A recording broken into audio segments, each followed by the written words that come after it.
안녕하세요. 네. 네. 제가 퇴근 전부터 긴장을 하고 와가지고 지금도 긴장이 되는데, 네. 저는 작년 8월 말에 취업해가지고 대구에서 서울로 올라오게 된 박주혜 자매라고 합니다. 저의 이름을 헷갈리시는 분들이 있는 것 같아가지고 저는 주님께서 부르시면 예스 라는 의미를 담고 있으니 저의 이름을 주 예스라고 기억해 주시면 됩니다. 네. 근데 주 예스지만 사실 주 노의 삶을 많이 살았습니다. 네. 저는 용산에 있는 어린이 정원에서 유아들을 대상으로 하는 숲체험, 산림 교육을 하다가 이제 겨울이 되면은 날씨가 추워져가지고 할 수가 없어서 지금은 사무직으로 일을 하고 있습니다. 네. 제가 서울에 올라오고 나서 11월부터 평일 및 주말에 숲해설이라는 교육을 받게 되어가지고 주일에 한 달에 한 번 정도밖에 참석을 할 수가 없어서 성도님들 얼굴을 많이 못 뵈고 교제를 많이 못 나눴는데 이렇게 간증을 할 수 있게 되어서 감사합니다.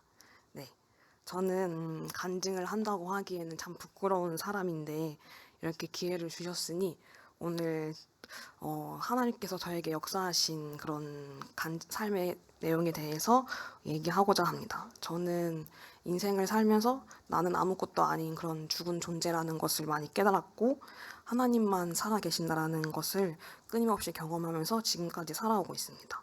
일단 저는 태어나기를 죄인으로 태어났습니다. 저는 태어날 때부터 하나님께서 저에게 주신 사랑과 행복을 거절하고 태어났습니다. 저는 감사하게도 하나님께서 저희 가정을 믿는 가정에 그리고 교회를 다니는 가정에 태어나게 해주셨지만 저희 부모님께서는 제가 초등학교 5학년 때 별거를 하셨고 중학교 1학년 때쯤에 이혼하셨습니다. 그래서 뭔가 그 교회라는 울타리 안에서 자라왔지만 가정이라는 울타리는 무너졌다고 생각합니다. 그럼에도 불구하고 교회라는 울타리가 있었기 때문에 저는 성도님들의 많은 도움을 받으면서 성장할 수 있었습니다. 성도님들이 제 어머니와 아버지의 존재가 되어주셨는데요. 이 경험을 통해서 저는 성인이 된 후에 저는 저와 같은 환경에 있는 아이들을 피를 나눈 가족은 아니지만 교회 안에서 엄마와 아빠와 같은 존재가 되고 싶다고 소망을 가지게 되었습니다. 그렇게 부모님께서 이혼을 하시고 저는 이제 저희 오빠인 주영 형제님과 그리고 친할머니, 아버지와 함께 넷이서 살게 되었는데요. 가정과 교회 안에서 어머니라는 존재의 부재는 때때로 외로움을 가져다 주었습니다. 딸로서 어머니가 도와주고 채워야 할 부분들이 있었는데 그것들이 부족했죠. 저는 그래서 다른 온전한 가정이 있는 또래들이 부러웠습니다.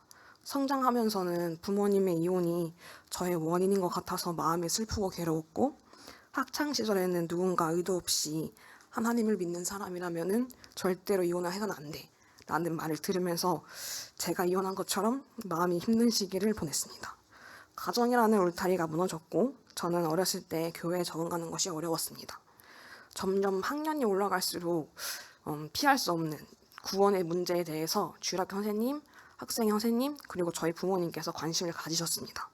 근데 저는 그 관심이 부담스러웠습니다. 그래서 저는 교회를 멀리하고 그런 주일학교 학생회를 찾지 않게 되었습니다. 그런데 한 계기가 있었습니다. 제가 캠프를 가게 되었는데 어린 나이에도 불구하고 저와 같은 또래가 구원받은 성도라는 사실이 알게 되었고 또 저의 미성숙함으로 인해서 판단했던 교회 언니들이 구원을 받게 되어 간증을 하는 것을 듣게 되었습니다.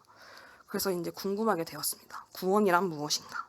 항상 교회에서는 선생님들이 말씀을 전하시는 형제님들이 부모님이 저한테 너는 죄인이라고 그리고 구원이란 널 위해 십자가에 돌아가신 예수 그리스도를 믿는 거라고 했습니다.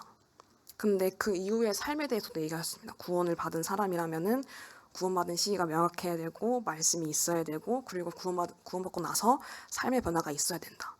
근데 저는 삶의 변화가 없었고 그리고 구원받은 시기, 구원받은 말씀 이런 조건들이 너무 많게 느껴졌습니다. 저는 그런 것들을 그런 조건을 제가 충족시킬 수 없다고 생각했습니다. 스스로. 그렇기 때문에 저는 계속 몇 년의 시간 동안 사람들이 말하는 삶을 살지 못하고 저 자신에게 집중하면서 거기에 매몰된 삶을 살았습니다. 하지만 주님께서는 저를 만나주셨습니다. 자기 자신을 알려주셨습니다. 요한복음 8장에 나오는 가늠한 여인에 대한 말씀을 듣게 되었는데요. 가늠한 여인을 사람들이 정죄하려고 했지만 예수님께서는 너희 중에 죄 없는 자가 돌로 치라고 말씀하셨습니다. 이때 사람들은 양심의 가책을 지킨 채 돌아갔습니다. 이 장면에서 중요한 것들을 알게 하셨습니다. 첫 번째, 나는 죄인이다. 내가 스스로 판단하고 선택하고 결정을 내리는 내 삶의 주인이 마냥 나인 것처럼 착각 속에 빠져 살고 있는 나는 죄인이라는 것. 두 번째, 내가 주인되어 내 눈앞에 계신 하나님이 계신 줄도 모르고 여전히 나에게 집중하고 나를 바라보며 살았다는 것. 나를 구원할 능력은 내게 없고 내 앞에 계신 하나님이 있다라는 것. 제 가운데서 끊임없이 제가 할 수 있는 것 마냥 살아왔던 저에게, 또 계속 제 짐을 제가 지려고 했던 저에게 하나님께서는 알려주셨습니다. 그럴 필요가 없다고. 너에게는 능력이 없다고. 너를 구원할 힘도, 무언가를 해야 하지만 구원을 받을 수 있는 것처럼 행동하려는 것도 내겐 없다고. 너 앞에 있는 자기 자신을 보라고. 내게 와 쉬라고. 나의 멍에를 메라고. 내 멍에는 가볍고 내 짐은 가볍다고. 요한복음 8장 말씀 속에 가늠한 여인을 정죄하던 군중의 모습도 저였고, 사람들 속에 끌려와 책망받고 수치심을 당하던 가늠한 여인도 저의 모습이었습니다. 부끄러웠습니다. 수치스러웠습니다. 아무것도 아닌 내가, 죄인인 내가 무언가를 해보겠다고. 하나님, 아니에요. 제가 해볼래요. 제가 할 수 있어요. 근데 지칩니다. 그냥 제 가운데 있고 싶어요. 말했던 제가 부끄러웠습니다.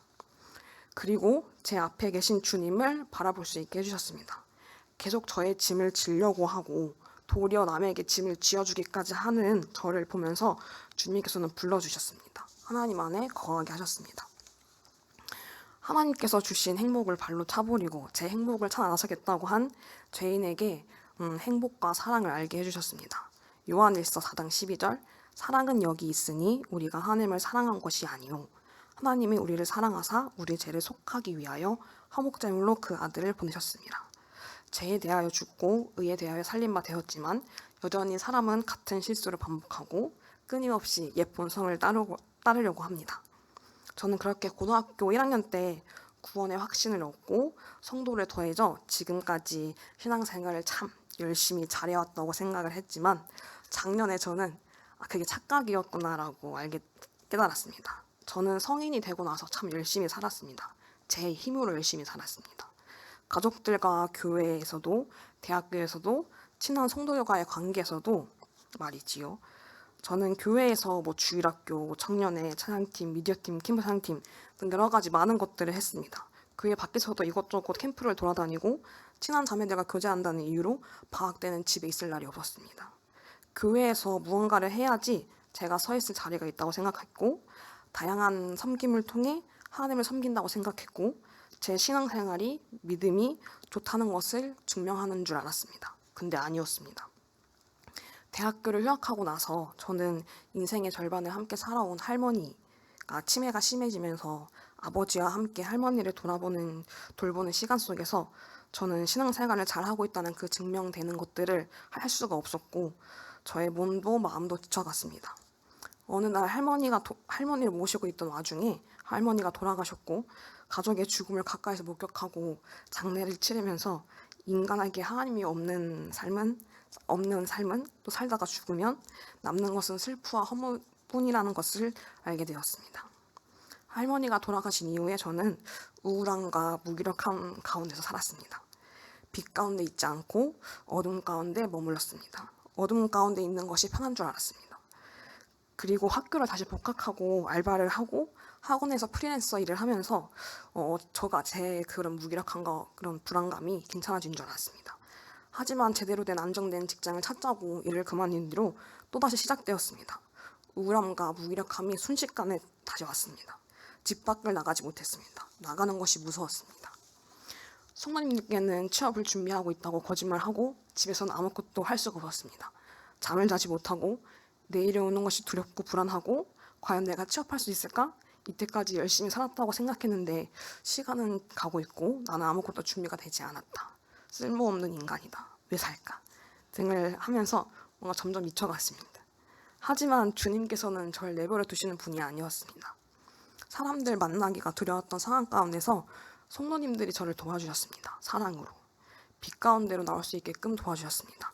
함께 아파하고 본인에겐 저의 그 힘듦의 문제를 해결해 줄 수 없는 능력이 없는 것을 알매 슬퍼하고 믿음의 말을 해주고 하나님께 구하고 함께 교제하는 등 각자가 할 수 있는 방식으로 저를 도와주셨습니다. 그리고 하나님께서는 성도들을 통해서 제가 왜 힘든지 우울한지 무기력한지 알게 해주셨습니다. 지금의 너는 하나님의 능력으로 산 것이 아니라 내 힘으로 살았다는 것을 알려주셨습니다. 그리고 여기에다 더해 그동안에 제가 살았던 저의 모습은 진짜 내 모습이 아니라 되고 싶은 나의 모습, 어떠한 이상향을 바라보면서 살았습니다. 그래서 그 간극의 차이 때문에 제가 힘들었다는 것을 알게 되었습니다. 교회에서 일을 열심히 하는 나, 뒤에서 묵묵히 섬기는 나, 아이들을 사랑하는 나, 성실하고 부지런한 나, 가정이 어려웠지만 잘 자란 나 등 여러 가지 모습들을 쌓아가지고 그 모습으로 이때까지 살았구나.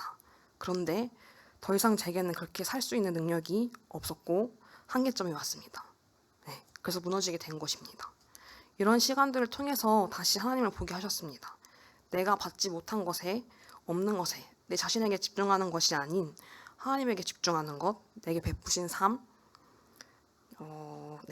하나님과의 만남, 함께 아파하고 슬퍼하고 믿음의 말을 해줄 수 있는 저의 성도들, 지체들을 통해서 내가 무언가를 해서 하나님께서 기뻐 받으시는 게 아니구나.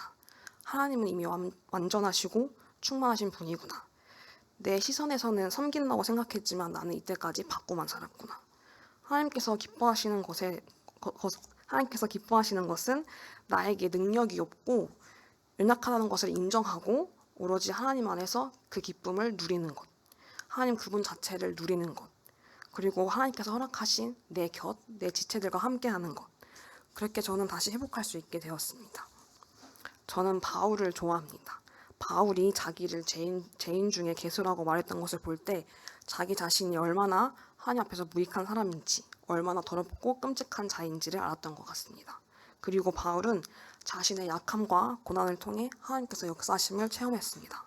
저는 아무것도 아닌 존재입니다. 제 삶 속에서 하나님을 이것을 배우게 하셨습니다.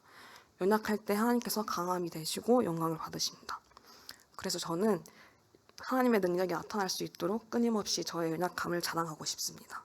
그리고 대학로교회 성도님들과 이미 하늘 가족이지만 진짜 가족이 되고 싶습니다. 함께 아파하고 내게 이 성도를 도와줄 수 있는 능력이 없음에 슬퍼하고 믿음의 말을 해주고 함께 서로의 연약함을 감당해주는 그런 가족이 되고 싶습니다. 이렇게 살아갈 수 있게 하심에 감사합니다. 시편 23편 1절에 여호와는 나의 목자시니 내게 부족함이 없으리로다. 네, 그가 나를 푸른 풀밭에 누이시며 쉴만한 물가로 인도하시는도다. 내 영혼을 호생시키시고 자기 이름을 위하여 의의 길로 인도하시는도다. 참 이런 하나님을 경험할 수 있음에 만날 수 있음에 참 감사합니다. 이상으로 간증은 마치겠습니다.